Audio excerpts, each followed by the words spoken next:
வணக்கம் ஃப்ரெண்ட்ஸ். இன்றைக்கி நம்ம பத்தூஸ் கிச்சனில் என்ன ரெசிபி பார்க்க போகிறோன்னா பிளான்டெயின் அண்ட் சில்லி பஜ்ஜி.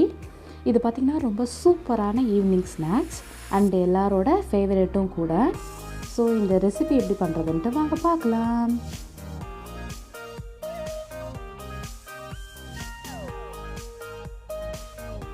இதுக்கு தேவையான இன்க்ரீடியன்ட்ஸ்: வாழைக்காய், பஜ்ஜி மிளகாய், கடலை மாவு அதாவது பேசன் ஃப்ளார் 1 கப்,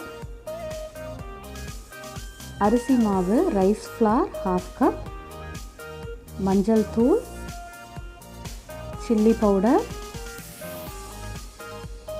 உப்பு தேவையான அளவு.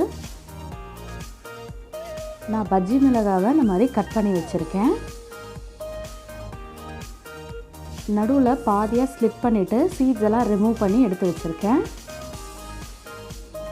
இந்த மாதிரி நீங்கள் பஜ்ஜி பண்ணிங்கன்னா ரொம்ப ஸ்பைஸியாக இல்லாமல் மாடரேட்டாக இருக்கும்.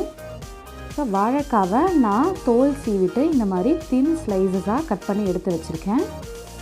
உங்களால் எவ்வளோ தின்னாக கட் பண்ண முடியுமோ அந்த மாதிரி தின்னாக கட் பண்ணிக்கோங்க. அப்படி இல்லைன்னா ஸ்லைசர் வச்சு ஸ்லைஸ் பண்ணிக்கோங்க. இப்போது நம்ம எடுத்து வச்சுருக்கிற கடலை மாவில் அரிசி மாவு ஆட் பண்ணிக்கோங்க. இது கூட நம்ம எடுத்து வச்சுருக்கிற சில்லி பவுடர் சேர்த்துக்கிறேன்.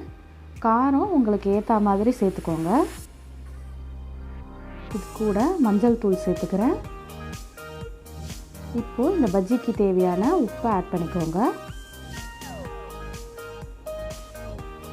இந்த ட்ரை இன்க்ரீடியன்ஸ் எல்லாம் ஒரு தடவை நல்லா மிக்ஸ் பண்ணி விட்டுக்கோங்க.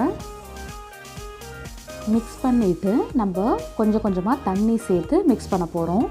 நீங்கள் எடுத்த உடனே நிறைய தண்ணி சேர்த்து மிக்ஸ் பண்ணிடாதீங்க, அப்புறம் லம்ஸ் ஃபார்ம் ஆகிடும்.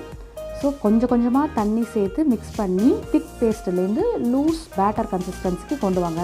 இந்த மாதிரி ஸோ நீங்கள் மிக்ஸ் பண்ணி முடித்த உடனே உங்களோட பேட்டர் இந்த கன்சிஸ்டன்சியில் இருக்கணும். அப்போ தான் பஜ்ஜி போடுறதுக்கு கரெக்டாக வரும். இப்போ நம்ம பேட்டர் ரெடி ஆயிடுச்சு. இப்போது பஜ்ஜியை ஃப்ரை பண்ணி எடுக்கிறதுக்காக எண்ணெய் சூடு பண்ணிக்க போகிறேன். அதுக்கு ஒரு பேனில் நான் குக்கிங் ஆயில் சேர்த்துக்கிறேன். இப்போ எண்ணெய் நல்லா சூடாயிடுச்சு. இப்போ நம்ம ப்ரிப்பேர் பண்ணியிருக்கிற மாவில் நம்ம நறுக்கி வச்சுருக்கிற வாழைக்காவை இந்த மாதிரி டிப் பண்ணி ஆயிலில் ஃப்ரை பண்ணி எடுக்க போகிறோம்.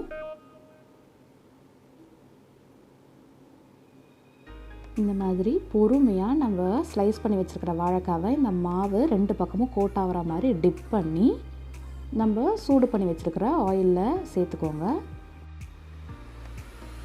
இந்த மாதிரி மாவு எல்லா இடமும் கோட் ஆகிற மாதிரி பார்த்துக்கோங்க. நம்ம பிடிக்கிற இடம் மட்டும் கோட் ஆகாது, அது பரவாயில்ல. அதே மாதிரி கேஸை சிம்மில் வச்சு இந்த பஜ்ஜியை ஃப்ரை பண்ணிவிடுங்க. நீங்கள் ஓவர் ஹை ஃப்ளேமில் வச்சிட்டிங்கன்னா உள்ளே இருக்கிற அந்த காய் சரியாக குக் ஆகாது. அதனால் சிம்மில் வச்சு ஃப்ரை பண்ணிவிடுங்க. இந்த மாதிரி 2 பக்கமும் திருப்பி போட்டு நல்லா குக் ஆனதுக்கப்புறம் இதை நம்ம வெளியில் எடுத்துடலாம். நம்மளோட சூப்பரான வாழைக்காய் பஜ்ஜி ரெடி ஆயிடுச்சு. நெக்ஸ்ட்டு மிளகா பஜ்ஜி எப்படி போடுறதுன்ட்டு பார்க்கலாம். நம்ம வாழைக்காய் பஜ்ஜிக்கு பண்ண மாதிரியே தான் மிளகாவை இந்த மாவில் 2 பக்கமும் கோட் ஆகிற மாதிரி டிப் பண்ணி ஆயிலில் போட்டு ஃப்ரை பண்ணி எடுக்க போகிறோம். இந்த மிளகா பஜ்ஜி பார்த்திங்கன்னா நீங்கள் இந்த மாதிரி 2ஆக ஸ்லிப் பண்ணியும் பண்ணலாம். அப்படி இல்லைன்னா நடுவில் சின்னதாக ஸ்லிப் பண்ணிவிட்டு அதுக்குள்ளே இருக்கிற சீட்ஸ்லாம் ரிமூவ் பண்ணிவிட்டு இதுக்குள்ளே ஸ்டஃபிங் வச்சும் பண்ணலாம். நான் இன்றைக்கி இந்த மாதிரி ப்ளெயினாக சில்லி பஜ்ஜி பண்ணுறேன்.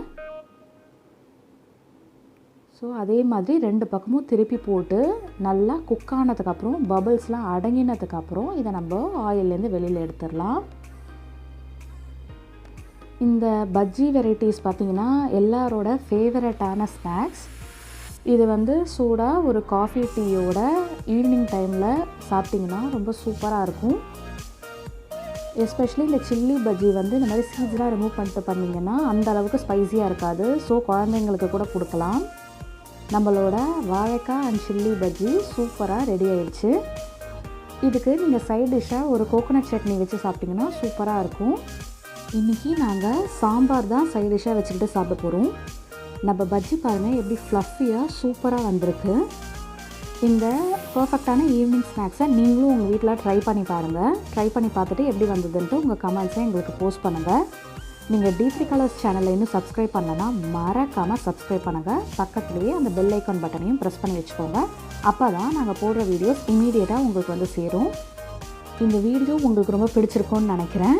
பிடிச்சிருந்ததுன்னா லைக் பண்ணுங்கள், உங்கள் ஃப்ரெண்ட்ஸ் கிட்ட ஷேர் பண்ணுங்கள், அப்படியே சப்ஸ்கிரைப் பண்ணுங்கள்.